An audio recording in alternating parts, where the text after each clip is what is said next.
अमरीका और इजराइल के दरम्यान जोड़े वैश्याना हमले ने वो जारी ने इस टाइम और अज का 16वां दिन है। हमले पूरी शिद्दत के नाल जारी ने, लेकिन इस बार जी कहानी है ना वो थोड़ी बदल चुकी है। हुण सिर्फ गल ये है कि यकतरफा बंबारी का दौर जो ना वो समझ लो कि खत्म हो गया, क्योंकि तेहरान ने वो कर दिखाया है जिहदा तसव्वुर भी वाशिंगटन और इजराइल ने नहीं किया सी। उन्होंने 54वीं लहर का आगाज करते हुए पहली बारी इजराइल के सीने के उत्ते आपदे सब तो ज्यादा खतरनाक जिहड़े मिसाइल ने ना वो बरसा दिते। सजील मिसाइल जो कि आपदी तेज रफ्तारी और तबाहकुन सलाहियत नाल मनिया जाता है। उन्होंने सहूनी रियासत के फखर आयरन डॉम और एरो 3 वर्गे दफाई निजामां दियां तजियां उड़ा के रख दित्तियां। इजराइल के नाम निहाद नाकाबिले तस्खीर फजाई हदूद जिहड़े ने सिर्फ ताश के पत्तियां तरह बिखरे पे है। ईरान के सजील बैलिस्टिक मिसाइलों ने इजराइल दे विच एक किस्म की क्यामत बर्पा कर दी है।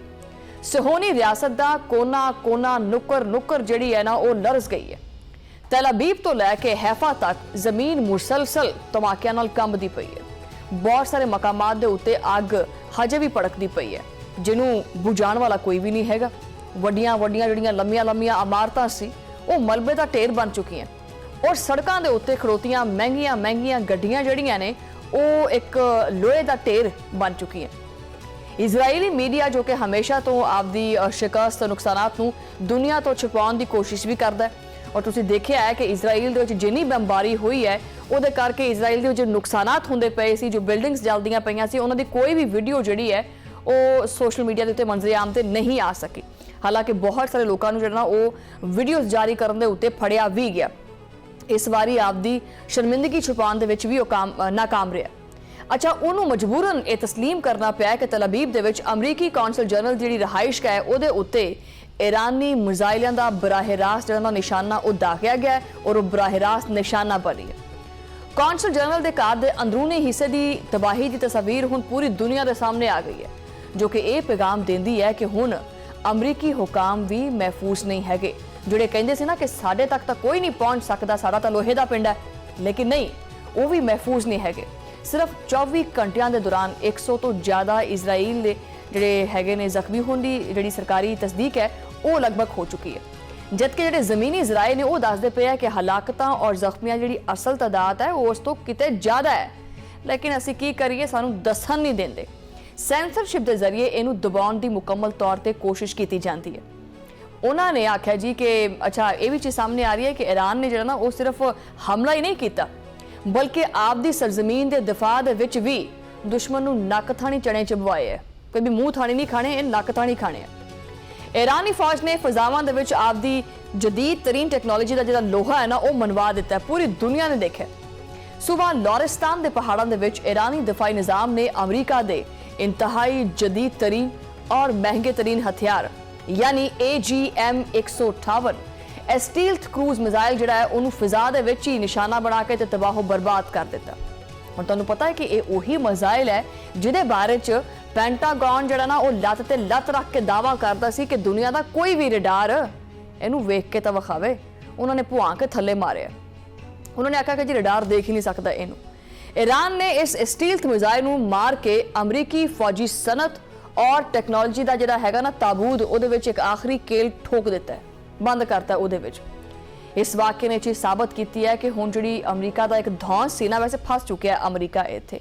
उन्हें जिहड़ा अपना एक नाम निहाद एक जाली जिहा फेक जिहा एक अपना रूप बनाया होया सी अपने हथियारों के करके, हुण उहदा ये रूप जिहड़ा ना खत्म हो चुकिया है। यानी वो ये हिसाब है कि इन्हें आप आख्या कि आ बैल मैनू मार, मेरे उत्तों दी चढ़ जा, मैनू लताड़ दे, और ईरान ने आख्या कि अच्छा जी करते हैं फिर तेरा कुछ। बहरहाल वो रोब खत्म हो चुका है और मज़ाहमती ब्लॉक के कोले हर अमरीकी वार का जिहड़ा तोड़ है ना वो मौजूद है। सदर ट्रंप ईरान जंग के इख्तिताम की हिकमत अमली तलाश करता पाया, वावा दिन हो गए है, पर उन्होंने समझ नहीं आता पाया, जुगाड़ नहीं लगता पाया कोई भी। अमरीका नूं ईरानी हुकूमत गिराउण दा और जोहरी प्रोग्राम खात्मे दे विच मुश्किलात दा और हारमस खुलवाना और जंग का खात्मा, ये जिहड़े सारे रास्ते ने ना ये वास्ते एक चैलेंज बन गए है। राह दूर दूर तक नजर नहीं आ रहा, बल्कि धुएं की गर्द ही गर्द है। इस वक्त भी ईरानी जजीरा जिहड़ा खार्ग है और अपना हुरमज है मशरक वुस्ता दे विच जारी लड़ाई का एक महवर बन चुके हैं। अमरीकी सदर एक पासे खार्ग जजीरे के उत्ते मजीद ਹਮਲਿਆਂ ਦੀ ਜਿਹੜੀ ਧਮਕੀ ਹੈ ਉਹ ਦਿੰਦਾ ਹੈ ਤੇ ਦੂਜੇ ਪਾਸੇ ਉਹ ਇਸ ਵਕਤ ਸ਼ਦੀਦ ਬੋਖਲਾਹਟ ਦਾ ਵੀ ਸ਼ਿਕਾਰ ਹੈ। ਉਹ ਤੜੀਆਂ ਵੀ ਲਾਉਂਦਾ ਹੈ ਤੇ ਮੱਥੇ ਤੇ ਪਸੀਨਾ ਵੀ ਚੋਂਦਾ ਹੈ ਉਹਦੇ, ਠੀਕ ਹੈ। ਯਾਨੀ ਉਹ ਅਨਾ ਨਹੀਂ ਨਾ ਮਰਦੀ ਹੈਗੀ, ਉਹ ਆਪਦੀ ਨਾਅਹਿਲੀ ਔਰ ਨਾਕਾਮੀ ਦਾ ਗੁੱਸਾ ਜਿਹੜਾ ਹੈ ਨਾ ਫਿਰ ਕੱਢਦਾ ਹੈ ਆਪਦੇ ਇਤਿਹਾਦੀਆਂ ਦੇ ਉੱਤੇ ਵੀ ਤੁਸੀਂ ਮੇਰੇ ਨਾਲ ਨਹੀਂ ਖੜੋਂਦੇ ਹੈਗੇ। ਅਮਰੀਕੀ ਸਦਰ ਨੇ ਆਪਣਾ ਹੁਰਮਜ਼ ਨੂੰ ਜ਼ਬਰਦਸਤੀ ਖੁਲਵਾਉਣ ਵਾਸਤੇ ਨੈਟੋ ਦੇ ਰੁਕਨ ਮਮਾਲਿਕ ਨੂੰ ਧਮਕਾਉਣਾ ਸ਼ੁਰੂ ਕਰਤਾ ਹੈ ਵੀ ਆ ਜਾਓ ਵੀ ਲਾਈਨ 'ਚ ਲੱਗ ਜਾਓ। ਟਰੰਪ ਦਾ ਇਹ ਦਾਅਵਾ ਕਿ ਉਹਨਾਂ ਨੇ ਈਰਾਨ ਦੀ ਨੇਵੀ ਔਰ 에ਅਰ ਫੋਰਸ ਨੂੰ ਤਬਾਹ ਕਰ ਦਿੱਤਾ। ਤੁਸੀਂ ਹਾਲੀਆ ਦਿਨਾਂ ਦੇ ਵਿੱਚ ਇਹ ਬਿਆਨ ਸੁਣਿਆ ਹੋਵੇਗਾ ਕਿ ਜੀ ਈਰਾਨ ਦੇ ਕੋਲੇ ਨਾ ਤਾਂ 에ਅਰ ਫੋਰਸ ਹੈਗੀ ਹੈ ਨਾ ਨੇਵੀ ਹੈਗੀ, ਅਸੀਂ ਸਾਰਾ ਕੁਝ ਤਬਾਹ ਕਰ ਦਿੱਤਾ ਹੈ। ਅਮਰੀਕੀ ਸਦਰ ਦਾ ਇਹ ਦਾਅਵਾ ਸਰਾਸਰ ਝੂਠ ਔਰ ਪ੍ਰੋਪੇਗੈਂਡਾ ਮਾਲੂਮ ਹੁੰਦਾ, ਕਿਉਂਕਿ ਦੇਖੋ ਕਿ ਅਗਰ ਇਦਾਂ ਹੁੰਦਾ ਤੇ ਤਹਿਰਾਨ ਇਜ਼ਰਾਈਲ ਦੇ ਦਿਲ ਦੇ ਵਿੱਚ ਇਹ ਜਿਹੜਾ ਸਜੀਲ ਮਿਜ਼ਾਈਲ ਹੈ ਨਾ ਉਹ ਨਾ ਲਾਂਦਾ। ਟਰੰਪ ਹੁਣ ਖੁੱਲ੍ਹੇਆਮ ਕਹਿੰਦਾ ਪਿਆ ਹੈ ਕਿ ਈਰਾਨ ਕਿਸੇ ਐਸੇ ਮੁਆਹਦੇ ਵਾਸਤੇ ਤਿਆਰ ਨਹੀਂ ਹੈਗਾ ਜਿਹਦੇ ਨਾਲ ਜੰਗ ਖਤਮ ਹੋ ਜਾਵੇ। ਲੇਕਿਨ ਜਨਾਬੇ ਵਾਲਾ ਹਕੀਕਤ ਇਹ ਹੈ ਕਿ ਈਰਾਨ ਹੁਣ ਝੁਕਣ ਦੀ ਬਜਾਏ ਜਿਹੜਾ ਗੋਡੇ ਟੇਕਣ ਦੀ ਬਜਾਏ ਜਿਹੜਾ ਜਾਂ ਜੀ ਕਰਨ ਦੀ ਬਜਾਏ ਅੱਖਾਂ 'ਚ ਅੱਖਾਂ ਪਾ ਕੇ ਗੱਲ ਕਰਨ ਦਾ ਔਰ ਲੜਨ ਦਾ ਫੈਸਲਾ ਕਰ ਚੁੱਕਿਆ। ईरान ने ठान लिया ये चीज कि नहीं भाई ये बार बार तो चंगा है एक ही बारी मक्कू ठप दिता जाए। अमरीकी सदर नूं जिहड़ा ना वो डर है कि तहरान बारूदी सुरंगां जड़ियां ने और ड्रोन हमले जड़े ने उन्हां वास्ते जिहड़ा एक वाशिंगटन दे विच एक ऐसा जाल बना सकदा है जिहदे तो निकलना नामुमकिन हो जाएगा। ट्रंप ने नेटो ममालिक नूं भी काफ़ी खबरदार किया है कि अगर उन्होंने इस जंग दे विच अमरीका का साथ ना दिता तो मैं बता रहा हूँ फिर मुस्तकबिल में बहुत बुरा होगा, चुन चुन के बदले लूंगा मैं सबसे। अच्छा, ये एक शिकस्त खुर्दा ज़हनी दी निशानी है जिथे जनाब एक सुपर पावर आपदे इतिहादियां नूं बेसाखियां दे तौर ते इस्तेमाल करना चाहती है कि मेरियां लत्तां टुट चुकियां ते मेरे मोढियां थले आ जाओ, मैं माड़ा जा टुरना है। लेकिन हुण दुनिया ने अमरीका के इस दोहरे म्यार नूं बिल्कुल ही पहचान लिया है। पहचानने तो खैर लोड़ ही नहीं आई क्योंकि अमरीका खुद ही सारे सामने जो ना वो आके बेलिबास हो गया और उन्होंने दुनिया ने पहचानिया कि जी ऐसे असल जी हकीकत है वो की है। ट्रंप की इस बदतमीजी और धौंस ने नेटो के अंदर भी एक गहरी खलीज पैदा कर दी है। अच्छा, ट्रंप को समझ नहीं आती ये विचारा मामला तो सुलझाने की कोशिश करता पाया और मजीद आपके वास्ते कड़ा खोद दिता है। वो 7 ममालिक दे नाल आबनाए हुरमुज़ के मामले के उत्ते गल करते पे ने, लेकिन हर तरफों एक मायूसी का सामना है। ट्रंप ने बरतानिया और फ्रांस नाल भी नाराजगी का इजहार किया है कि मैं नहीं बोलूंगा और नाल मुतालबा किया है कि वो आपके जंगी जहाज खलीज के विच भेजन ताकि अमरीकी मफादात का तहफ़ुज़ किया जा सके, सानू बचाया जा सके। लेकिन जनाब दुनिया हुण अमरीका की इस प्रॉक्सी जंग का हिस्सा बनन तो कतरान लगी है। इत्थे तक कि बरतानिया, फ्रांस और जापान वर्गे करीबी साथियों ने भी इस मुहिम जोई का हिस्सा बनन तो साफ साफ इनकार कर दिता है। जापान जो कि अमरीका का बहुत बड़ा मुआशी पार्टनर है, जो कि आपकी तवानाई की जरूरियात वास्ते मुकम्मल तौर पर मशरक़े वुस्ता के उत्ते इन्हिसार करता है। अच्छा, उन्हें भी आपदे बहरी जहाज भेजन तो माजरत कर ली है, हाथ जोड़ लिया। उन्हें कहा भाई साड़ी तोबा भाई। जापानी हुकाम का यह कहना है कि वो किसी भी ऐसी जंग नूं जिहड़ा ना उहदे विच नहीं जाणगे जिहदा मकसद इजराइल का तहफ़ुज़ करना होवे। असीं भाई अपने आप नूं क्यों बढ़ाइए इजराइल वास्ते वजह। और ऑस्ट्रेलिया भी पिछे नहीं है, उन्हें भी दो टोक और सख्त लहजे विच आख्या कि असीं भाई ना कहने आ तैनूं, साडे वल्लों भी ना है। ऑस्ट्रेलवी वजीर का बयान कि वह मशरक़े वुस्ता के किसी मिशन दे विच हिस्सा नहीं लवेगा, ये ट्रंप के मूँह के उत्ते एक बहुत ही करारा जिहा क्रिस्पी जिहा एक तमाचा है। चीन नूं भी धमकाया जा रहा है कि अगर बीजिंग ने मदद ना की तो चीनी सदर के नाल मुलाकात वो भी खटाई च पै जानी। चीन ने वाशिंगटन ते दबाव नूं यकसर तौर पर मुस्तरद कर दिता है। उन्हें ट्रंप नूं नज़रअंदाज कर दिता है, बल्कि सिर्फ नज़रअंदाज ही नहीं किया बल्कि ये भी कह देता है कि फ्री कैन दे नाल असीं राबते च हां और बीजिंग जानता है कि इसका जो 90% तेल है ना वो इसी राह तो आंदा है। लेकिन वो अमरीका की प्रॉक्सी जंग दे विच ईंधन बनने वास्ते तैयार नहीं हैगा, ये उन्हें साफ साफ जो ना क्लीयर कर दिता है। बरतानिया के वज़ीर आज़म ने भी अमरीकी सदर नूं नो कह दिता है। ये नो कह के साबित किया कि हुण लंदन वाशिंगटन की हर गलत मुहिम जोई दे जिहड़ा ना उहदे विच उहदे पिछे अखां बंद करके नहीं चलेगा। ईरानी पासदाराने इनकलाब ने ट्रंप के हर दावे नूं जिहड़ा ना वो खाक विच मिला दिता है, मिट्टी पा दी है। ईरानी जरनैलों ने ट्रंप नूं चैलेंज किया भी आ जा भी मैदान दे विच। ਕਿ ਅਗਰ ਉਹਨਾਂ ਦੇ ਕੋਲੇ ਹਿੰਮਤ ਹੈਗੀ ਹੈ ਤੇ ਉਹ ਆਪਦੀ ਬਹਿਰੀਆ ਨੂੰ ਖਲੀਜ ਫਾਰਸ ਦੇ ਅੰਦਰ ਭੇਜ ਕੇ ਤੁਹਾਨੂੰ ਦਿਖਾਵੇ। ਇਥੋਂ ਵੇਖਾਂਗੇ ਮੁੜਦੇ ਕਿਵੇਂ ਹੈ। ਈਰਾਨ ਦਾ ਇਹ ਕਹਿਣਾ ਹੈ ਕਿ ਉਹ ਵੀ ਹੁਣ ਤੱਕ ਸਿਰਫ ਆਪਦੀ ਇੱਕ ਪੁਰਾਣੀ ਜਿਹੜੀ ਟੈਕਨੋਲੋਜੀ ਹੈ ਨਾ ਉਹ ਇਸਤੇਮਾਲ ਕਰਦਾ ਪਿਆ ਸੀ, ਹਾਈ ਤਾਂ ਅਸੀਂ ਨਵੇਂ ਮਿਜ਼ਾਈਲ ਇਸਤੇਮਾਲ ਹੀ ਨਹੀਂ ਕੀਤੇ।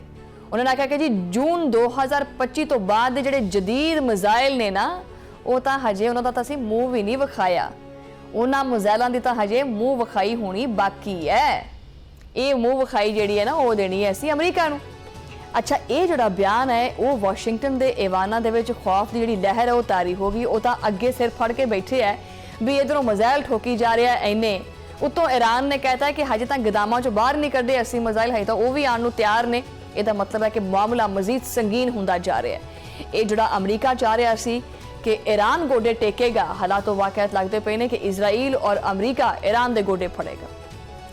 ईरानी वज़ीर ख़ारजा अब्बास अरागची ने तो यह गल भी कह दी है कि ट्रंप की टीम 9/11 वर्गा कोई भी मसनूई हादसा करवा के ईरान के उत्ते इल्ज़ाम थोपना चाहती है, लेकिन ईरान की जंग अमरीकी आवाम वास्ते नहीं हैगी बल्कि अमेरिकी इस्तेमार वास्ते है। ईरान के खिलाफ इस जंग ने अमरीका के अंदरूनी सियासी ढांचे को बिल्कुल ही खोखला कर दिता है। ट्रंप की रिपब्लिकन पार्टी ਹੁਣ ਸਿਰਫ ਔਰ ਸਿਰਫ ਤਾਸ਼ ਦੇ ਪੱਤਿਆਂ ਤਰ੍ਹਾਂ ਬਿਖਰਦੀ ਪਈ ਹੈ। ਇੱਕ ਪਾਸੇ ਉਹ ਜਿਹੜੇ ਕਟਰ ਸਹੂਨੀ ਲੌਬੀ ਹੈਗੀ ਹੈ ਜੋ ਕਿ ਇਜ਼ਰਾਈਲ ਦੇ ਅਮਰੀਕਾ ਦੀ ਜਿਹੜੀ ਕੁਰਬਾਨੀ ਹੈ ਉਹ ਮੰਗਦੀ ਪਈ ਹੈ, ਤੇ ਦੂਸਰੇ ਪਾਸੇ ਉਹ ਕਦਾਮਤ ਪਸੰਦ ਰਹਿਨੁਮਾ ਨੇ ਜੋ ਕਿ ਇਹਨੂੰ ਅਮਰੀਕਾ ਦੀ ਖੁਦਕੁਸ਼ੀ ਕਰਾਰ ਦਿੰਦੇ ਪਏ ਹੈ। ਟਿਕਰ ਕਾਰਲਸਨ ਨੇ ਵੀ ਜੋ ਕਿ ਕਦੀ ਟਰੰਪ ਦੇ ਸਭ ਤੋਂ ਵੱਡੇ ਹਾਮੀ ਸੀ, ਉਹਨਾਂ ਨੇ ਵੀ ਖੁੱਲੇ ਆਮ ਇਸ ਜੰਗ ਦੀ ਮੁਖਾਲਫਤ ਕਰ ਦਿੱਤੀ ਹੈ। ਉਹਨਾਂ ਦਾ ਇਹ ਕਹਿਣਾ ਹੈ ਕਿ ਅਮਰੀਕਾ ਨੂੰ ਇਸ ਦਲਦਲ ਤੋਂ ਛੇਤੀ ਨਿਕਲਣਾ ਚਾਹੀਦਾ ਹੈ, वरना ये जंग जिहड़ी है वो अमरीका नूं मुआशी और फौजी तौर के उत्ते दिवालिया भी कर देगी। अच्छा, सर्वे दसदा पिया, सर्वे दे विच चीज़ कही जा रही है कि 54% अमरीकी आवाम जिहड़ी है वो ट्रंप की इस पॉलिसी के खिलाफ है, और आवाम भी पुछदे पे है कि जी साडा जिहड़ा टैक्स का पैसा है वो जांदा किधरले पासे पे, क्योंकि इस जंग दे विच अमरीका का अच्छा खासा जिहड़ा नुकसान है ना वो हो गया। कांग्रेस के अंदर भी बहुत सारियां चीज़ां जिहड़ियां उठदियां पईयां। ਹੁਣ ਤੱਕ ਇਸ ਜੰਗ ਦੇ ਵਿੱਚ ਜਿਹੜਾ ਨਾ ਉਹ ਤਕਰੀਬਨ ਕੋਈ ਲਗਭਗ 13 ਅਮਰੀਕੀਆਂ ਦੀ ਹਲਾਕਤ ਹੋਈ ਹੈ, ਔਰ ਇਹਦੇ ਨਾਲ 12 ਅਰਬ ਡਾਲਰ ਦਾ ਜਿਹੜਾ ਹੈਗਾ ਉਹ ਖਰਚਾ ਉਹ ਵੀ ਦੱਸਿਆ ਜਾ ਰਿਹਾ, ਬਲਕਿ ਇਸ ਤੋਂ ਜ਼ਿਆਦਾ ਹੀ ਹੋਏਗਾ। ਵਾਈਟ ਹਾਊਸ ਦੇ ਮਾਹਿਰੀਨ ਵੀ ਇਤਰਾਫ ਕਰਦੇ ਪਏ ਕਿ ਇਹ ਖਰਚਾ ਮਜ਼ੀਦ ਵਧਦਾ ਜਾ ਰਿਹਾ। ਤਹਿਰਾਨ ਦੇ ਜਿਹੜੇ ਹੈਗੇ ਨੇ ਸਜੀਲ ਮਿਜ਼ਾਈਲਾਂ ਨੇ ਸਿਰਫ ਇਜ਼ਰਾਈਲ ਨੂੰ ਨਹੀਂ ਬਲਕਿ ਅਮਰੀਕੀ ਤਸੱਲੁਤ ਨੂੰ ਵੀ ਨਿਸ਼ਾਨਾ ਬਣਾਇਆ। मगर जनाबे वाला इजराइल की हटदर्मी और अमरीका की अना मशरक़े वुस्ता नूं एक ऐसी आलमी जंग की तरफ लैके जाती पई है जिथे दा एक अगर बंदा सोचे कि जी मैं तो हुण वापस आ जावांगा तो वापसी का जिहड़ा निशान हैगा वो मिटता जा रहा। ईरान का सजील मिज़ाइल सिर्फ एक हथियार नहीं हैगा बल्कि एक पैगाम भी है कि हुण सहूनी रियासत और इहदे सरपरस्तां वास्ते कोई भी जगह महफूज नहीं हैगी। ਇਹ ਸੀ ਅੱਜ ਤੱਕ ਜਿਹੜੀ ਸੂਰਤ-ਏ-ਹਾਲ ਹੈਗੀ ਹੈ। ਹੁਣ ਕੀ ਸੂਰਤ-ਏ-ਹਾਲ ਸੀ ਉਹਦੇ ਬਾਰੇ ਤੁਹਾਨੂੰ ਅਪਡੇਟ ਕੀਤਾ ਹੈ। ਅੱਗੇ ਮਜ਼ੀਦ ਹਾਲਾਤ ਕਸ਼ੀਦਗੀ ਵਾਸਤੇ ਹੀ ਜਿਹੜਾ ਨਾ ਉਹ ਜਾਂਦੇ ਪਏ ਨੇ, ਔਰ ਕਸ਼ੀਦਗੀ ਹੀ ਮਜ਼ੀਦ ਨਜ਼ਰ ਆਉਂਦੀ ਪਈ ਹੈ।